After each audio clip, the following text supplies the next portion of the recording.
Hey everyone, it's Argonaut here from the Right Way, and got an interesting article on the Daily Mail about left cities in America that are run by left-wing Democrat people are now having to refund the police departments because of massive crime waves happening in their cities. So we're going to have a look at this. Before we start, don't forget to, if you like this video, give it a thumbs up. If you don't like the video, you're welcome to give it a thumbs down. And if you like my content, please subscribe as well. Also, if you want to check out my pop culture channel, then there's a link to Return of the Fan, which is in the About tab of this particular video. So let's have a look at what's going on here. So, Oakland mayor will reverse plans to defund the police amid spike in violent gun crime after 3 people were killed over Thanksgiving weekend, including a security guard shot by a smash and grab looting gang. You remember when we had all of those BLM riots and all of the left-wing Democrats came out and all the woke celebrities came out going, we need to defund the police because they're killing people all over the place. Sure, there might be some bad police officers, but on the whole, probably 99.9% of police officers are actually really good and do their jobs and they're not corrupt and so on. There's a few bad apples, obviously, but you want to get rid of those and keep all the good ones and keep hiring good ones. So, yeah, so basically this is really ridiculous.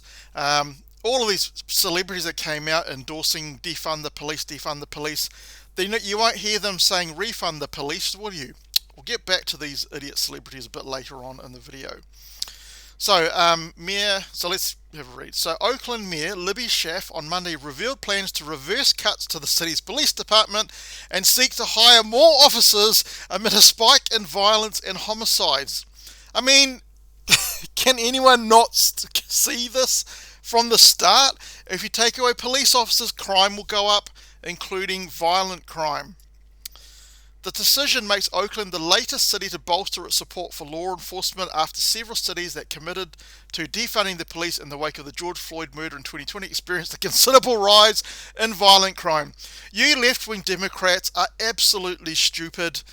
You have no common sense at all. You're stuck to your left-wing ideology and you can't be pragmatic at all. It's just ridiculous, and because of that, people have died. You have blood on your hands, you left-wing Democrat mayors and governors. The mayor's announcement came after a weekend that saw 3 people gunned down, including a retired police officer, a father of 2, Kevin Nishita, and a 1-year-old boy hit by a stray bullet as he sat in the back of his mother's car.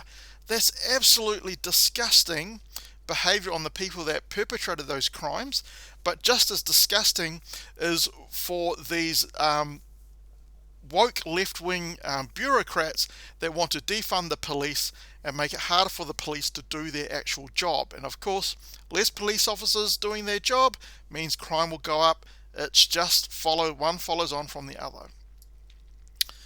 It brings the number of homicides in the city to 127 so far this year. Schaaf announced that she will ask the city council to reverse funding cuts scheduled to take effect next year, and will instead present a plan to keep a minimum of 678 officers to restart the city's ceasefire crime reduction program. The analysis will make the case that additional police staffing is needed in the wake of this violent spree.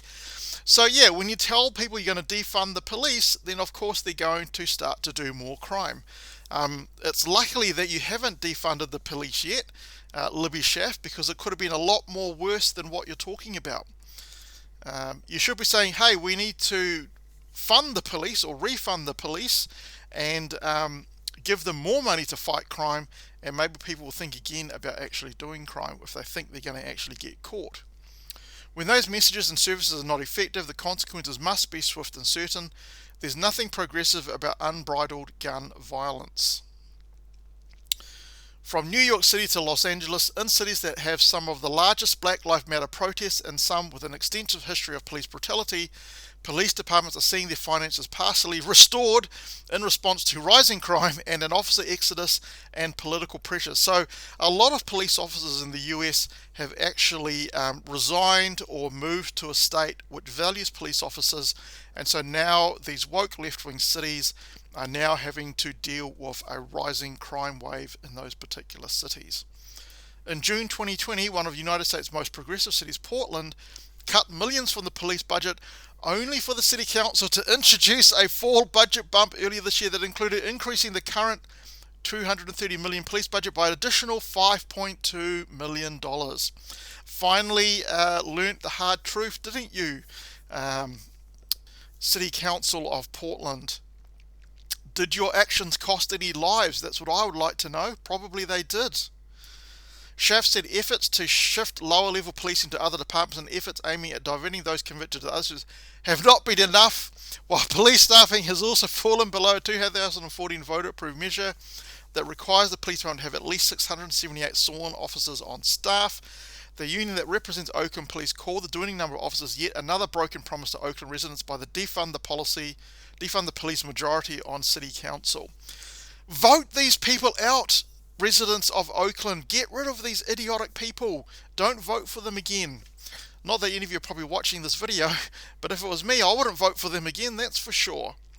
I mean, they're stupid, they're dumb, they're wedded to their ideology and don't give a shit about the citizens of the town. Meanwhile, Oakland Police Chief LeRon Armstrong said in a news conference last night, "I'm asking council members to step up and start having a conversation about the loss of life in the city. Beyond the politics of whether you support the police, there is a clear problem in the city, and the city has to deal with overwhelming violence over the weekend, and it's unacceptable." So it sounds like many police officers have left the Oakland Police Department because of the policies that were going to be implemented, and because of that, they don't have enough police officers to patrol their streets. Meanwhile, cities across the state of California faced a torrent of violent robberies during the week of Black Friday, despite Governor Gavin Newsom's vow to crack down on organised smash and grabs plaguing the state. Well, when you say that you're not going to prosecute anyone who steals stuff less than $700 or $900, whatever it happens to be, then of course they're going to be, here we go. So California's Proposition 47 was passed by California voters. So you idiotic voters, you voted for this. It made some non-violent property crimes where the value of stolen goods does not exceed $950 into misdemeanors. So that means basically that they get a really reduced sentence because of it's reduced to a misdemeanor. So obviously it means that people will be incentivized to do those particular robberies. On Friday, the Bottega Veneta store in LA's trendy Beverly Grove shopping district saw a large group enter the store and snatch pricey merchandise before one robber pepper sprayed someone in the face, the police department said. Meanwhile, 8 people made their way into Home Depot in Lakewood at 7:55 p.m, stole sledgehammers, wrenches and hammers, threatened customers and then fled in 10 getaway cars. The Los Angeles County Sheriff's Department told CBS that the Home Depot robbery was especially worrying because the tool stolen could likely be used to rob more stores in the area. Newsom promised last week to provide an exponential level of support in the next state budget to help cities combat retail theft rings. He also pledged to increase police patrols across the state and shopping malls to discourage looters on and around Black Friday. But get rid of your Proposition 47 law and prosecute these people to the full extent of the law, and that might reduce it, Gavin Newsom. Again, you're an idiotic left-wing ideologue who's wedded to his ideology. In the last week, thieves made off with tens of thousands of dollars in luxury goods amid soft misdemeanor theft laws in the Democratic-run state. People see the ability to commit these smash and grabs incidents knowing that there is little consequence, especially if the thefts are kept below the threshold of felony offence.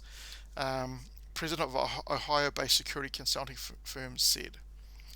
It's easy, it's fast, and the payback is good. You can see in this video these people smashing a jewelry store, and you must feel for all of these shop owners. Even though they'll have insurance, you still have to pay a certain amount for the above what the insurance will pay out, and your insurance rates are likely to go up. Police officials blamed the law for the recent string of thefts, which included 20 robbers smashing their way into Nordstrom at the Grove retail complex, making off with $5,000 worth of merchandise, and a pharmacy was struck an hour later where looters stole $8,000 from a cash register. Outside from organised crime rings, the growing problem has been attributed to police officers' apparent reluctance to pursue retail criminals in the current political climate. Yeah, so what's the point of pursuing these retail criminals if they're not going to be prosecuted and have some sort of meaningful sentence put on them? What's the point? You catch them and then they're released by the justice system. Then there's no point catching them at all. It's ridiculous. Law enforcement also say that mercenary thieves are being recruited for up to $1,000 to steal expensive goods that are then shipped across state lines and sold on the internet. The sophisticated method makes it harder for cops to track the criminals. Just ridiculous what's going on in the US. All of these left-wing states run cities are just devolving into cesspools of crime and places where you wouldn't want to live. The citizens need to wake up and start voting for people that will make a difference, and generally they are not the left-wing variety. And luckily for us here in New Zealand, we haven't kind of got to that stage yet, but you never know, it could get to that stage at some point. But here's hoping that we never get to the stage of defunding the police. Now these American states will need to refund the police. Anyway, let me know what you think in the comments section. Love to see or read your comments. Again, if you like the video, give it a thumbs up. If you don't like the video, you're welcome to give it a thumbs down. And hopefully I will see you in the next video.